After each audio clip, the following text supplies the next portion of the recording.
Part है worksheet number 2। ये आपकी 8th क्लास की वर्कशीट है, एसएसटी सब्जेक्ट की है। इंग्लिश हिंदी दोनों लैंग्वेज में आई है, तो मैं दोनों में बना रही हूँ, आप लोग ले लेंगे। और आपको वर्कशीट आसानी से मिल जाए, इसके लिए मैंने प्लेलिस्ट बना दी है, तो आप लोग कोशिश करें कि प्लेलिस्ट से ही देखें ताकि आपको कन्फ्यूज़न ना हो।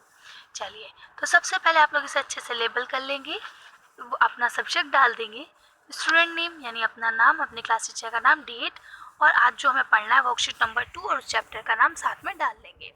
चलिए पढ़ते हैं नेचुरल रिसोर्सेज। आज हम लोग क्या पढ़ेंगे? नेचुरल रिसोर्सेज के बारे में पढ़ेंगे।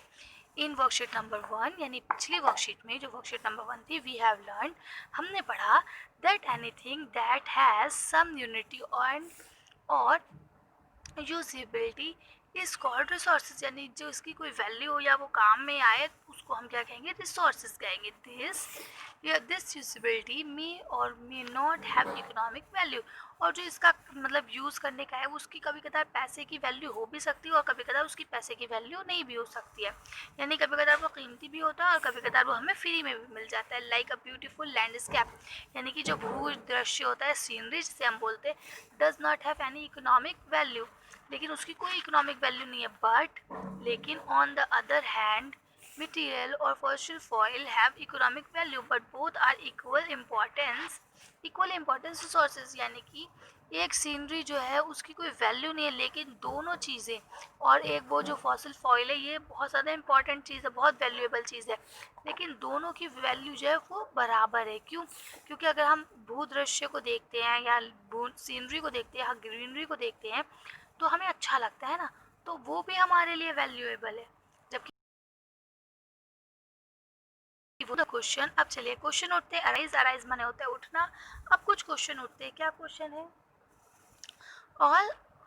all the resources that we have drafted in previous worksheet come from the same sources, यानी जो भी हमने पिछली वर्कशीट में सोर्सेज के बारे में पढ़ा तो क्या वो सारे एक ही उससे आते हैं? ठीक है, और दे कम फॉर डिफरेंट सोर्सेज, जब डिफरेंट सोर्सेज से आते हैं तो आप इसको लिखेंगे डिफरेंट सोर्सेज, वो डिफरेंट सोर्सेज से आते हैं। लेट डू सम एक्टिविटीज, चलिए कुछ हम एक्टिविटी को करते हैं। नंबर 1 क्या है? Here is a list of some substance, यानी आपको नीचे कुछ सब्सटेंस की लिस्ट दी गई है, like soil, toy, vehicle, forest, bridge, rail, है ना, minerals, rivers, mountains, road, building, coal, furniture, petroleum, natural gases, sunlight, wind, etcetera. इतनी चीज़ें आपको दी गई हैं। अब आपको यहाँ ऑब्टेन करना है कि कौन मेन मेड है और कौन नेचुरल ऑब्टेन्ड है। ठीक है, you can add it value of things a part of this, और इसी टाइप की कुछ चीज़ें आप अपने तरफ से भी ऐड कर सकते हैं। लेकिन देखिए मैंने अपनी तरफ से ऐड नहीं करी है, मैंने सिर्फ ऊपर जो दिए गए हैं इन्हीं को 2 हिस्सों में डिवाइड कर दिया है, तो आप लोग भी लिख लेंगे। मैन मेड किसे कहा जाता है? देखिए मैन मेड उन चीज़ों को कहा जाता है जो इंसानों ने इंसानों के लिए बनाई हैं। ठीक है, और नेचुरल किसे कहा जाता है? जो गॉड गिफ्टेड है, जो गॉड ने इंसानों को अपनी तरफ से गिफ्ट की है। ठीक है, now you can arrange this, and अब ये देखिए हमने अरेंज तो कर ही दिया है, and other substance around in you into groups basis on from where they are obtained. ठीक है, इसके बाद इन्होंने बोला कि अगर आपके पास और कोई भी ऐसे हैं जो आपको इर्द गिर्द दिख रहे हैं तो आप उसकी भी लिस्ट बना सकते हैं। अब आपका पहला क्वेश्चन आता है, what did we notice about the substance we write in first column table, यानी फर्स्ट कॉलम टेबल में जो हमने सब्सटेंस के बारे में लिखा है उसके कुछ क्वेश्चंस पढ़ते हैं। Are they useful to us? Yes, क्या ये हमारे लिए लाभदायक है, हमारे लिए काम करने के लायक है?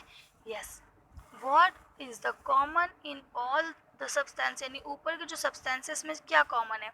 इसमें कॉमन ये है कि ये हमें गॉड गिफ्टेड है। ठीक है, व्हाट कैन बी कंसिडर्ड। अब देखते हैं आगे क्या करना है हमें। अब यहाँ बोला some substances are obtained from natural and are used without much modification, यानी कुछ ऐसे सब्सटेंस है यानी ऐसी चीज़ें हैं जो हमें गॉड की तरफ से दी गई हैं और हम उसमें बिना कोई चेंजेस किए उसे यूज़ कर लेते हैं। ठीक है, सच सब्सटेंस आर कॉल्ड। अब इस तरह के सब्सटेंस को हम क्या कहेंगे? तो हम इसे कहेंगे नेचुरल रिसोर्सेज। ठीक है, तो आप इस पर लिख लेंगे। अब इसके बाद इन्होंने बोला now are all the natural substance. चलिए फाइंड आउट करते हैं कि क्या सारे नेचुरल सब्सटेंस जो है वो एक से होते हैं। वैसे तो आप यहाँ पे साथ के साथ लिख देंगे नो, एक से नहीं होते हैं, ठीक है। Classify the natural substance into following two categories, यानी जो नेचुरल सब्सटेंस है उनको भी दो कैटेगरी में डिवाइड किया जाता है, एक वो जो रिन्यूएबल है, दूसरे वो जो नॉन रिन्यूएबल है। ठीक है। और रिन्यूएबल और नॉन रिन्यूएबल का मतलब क्या है? रिन्यूएबल का मतलब ये कि चाहे हम उसे मतलब लिमिटेड चाहे कितना भी इस्तेमाल कर लें, सही इस्तेमाल के लिए वो ख़त्म नहीं होता है, वो दोबारा से आ जाता है। लेकिन और नॉन रिन्यूएबल का मतलब ये होता है कि वो चीज़ जो हम इस्तेमाल करें वापस भी आए, लेकिन उसको वापस से रिन्यू होने में बहुत टाइम लगता है। जैसे आप गेम खेलते हैं, है ना, आपको लाइफ वगैरह मिलती है, वो रिन्यू होती रहती है इस तरह से। तो उसी की तरह से बात है। अब कभी कभार क्या होता है, कुछ चीज़ें आपको गेम में ऐसी मिलती हैं जो आपने यूज़ करी और वो रिन्यू हो जाती हैं, और कुछ चीज़ें आपको ऐसी मिलती हैं जो आपने यूज़ करी तो उसके बाद आपको थोड़ी देर वेट करना पड़ता है, उसके बाद वो रिन्यू होती है ना। सेम यही चीज़ यहाँ पे है। On the basis of the above observation we can say, ऊपर के ऑब्जर्वेशन को देखने के बाद अब हम बताते हैं कि हमने क्या देखा और क्या ऑब्जर्व किया। नंबर 1, हमने ये ऑब्जर्व किया, they are some natural substance which are found abundantly in natural and get renewed quickly are called the renewable resources, यानी वो सब्सटेंस जो हमें नेचुरल के द्वारा दिए गए हैं, कुदरत के द्वारा दिए गए हैं और वो हाथ के हाथ रिन्यू भी हो जाते हैं, उसको हम रिन्यूएबल सब्सटेंस कहते हैं, रिसोर्सेज कहते हैं। Well some other natural substance are limited in stock, और कुछ ऐसे हैं जो लिमिटेड हैं स्टॉक में, are actuals and they take penalty of the years to get renewed, यानी कि उन्होंने बोला और कुछ ऐसे हैं जिनको रिन्यू होने के लिए बहुत ज़्यादा सालों का टाइम लग जाता है। Sir substance are called the non renewable resources, उनको हम लोग क्या बोलते हैं? नॉन रिन्यूएबल रिसोर्सेज बोलते हैं। ठीक है। तो इस तरह से ये हम लोग ने पूरा पढ़ लिया। यहाँ पे इसी चीज़ को एक्सप्लेन और कर दिया गया कि जो भी चीज़ें रिसोर्सेज है वो दो तरह के होते हैं। ठीक है। अब पहला क्वेश्चन उन्होंने पूछा, what are natural resources, give some example. Natural resources क्या है, कुछ एग्जांपल दीजिए। तो आप यहाँ से सिंपल सा यहाँ से लेके यहाँ तक आंसर लिख देंगे, ये होगा आपका नेचुरल रिसोर्सेज, और ये ऊपर वाले जो आपके हैं ये एग्जाम्पल आप दे देंगे, ये रहे। ये सारे एग्जाम्पल आपके नेचुरल रिसोर्सेज के हैं। ठीक, चलिए नेक्स्ट क्वेश्चन देख लेते हैं। नेक्स्ट क्वेश्चन है डिफरेंट बिटवीन रिन्यूएबल और non renewable resources with example. तो यहाँ से लेके आप यहाँ तक लिख लेंगे, आपको क्या नाम है ये यहाँ तक। ठीक है। तो आपको रिन्यूएबल और नॉन रिन्यूएबल दोनों मिल गया। अब एग्जाम्पल के लिए आप ये यहाँ से नोट कर लेंगे, ये आपके एग्जाम्पल हो गए दोनों के। ठीक है। तो आप लोग कर लेंगे। नेक्स्ट क्वेश्चन आपका है, classify the following natural resources is renewable और नॉन रिन्यूएबल। ठीक है। अब रिन्यूएबल और नॉन रिन्यूएबल में डिवाइड करना है। तो देखिए, कोयला क्या है? नॉन रिन्यूएबल है, बहुत टाइम लेता है। फॉरेस्ट नॉन रिन्यूएबल है, बहुत टाइम लगता है बढ़ने में। ठीक है।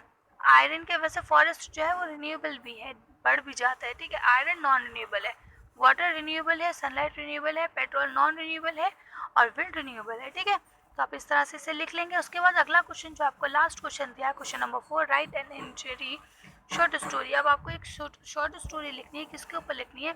Life after all the source water sources get exchange from earth, जब पीने का पानी जो है वो पृथ्वी पर से ख़त्म हो जाएगा तब यहाँ की ज़िंदगी कैसी होगी। ठीक। तो इसको आप लोग अपनी तरफ से लिखेंगे और चाहे तो स्किप भी कर सकते हैं क्योंकि बहुत हार्ड क्वेश्चन है ये आप लोगों के लिहाज से। फिर भी एक बार लिखने की कोशिश करेंगे। तो आज की वर्कशीट में बस इतना है। अगर आपको मेरी वर्कशीट पसंद आई हो तो प्लीज़ इसे लाइक और शेयर करें। अगर अभी तक आपने हमारे चैनल को सब्सक्राइब नहीं करा तो प्लीज़ हमारे चैनल को सब्सक्राइब करें। Thank you for watching.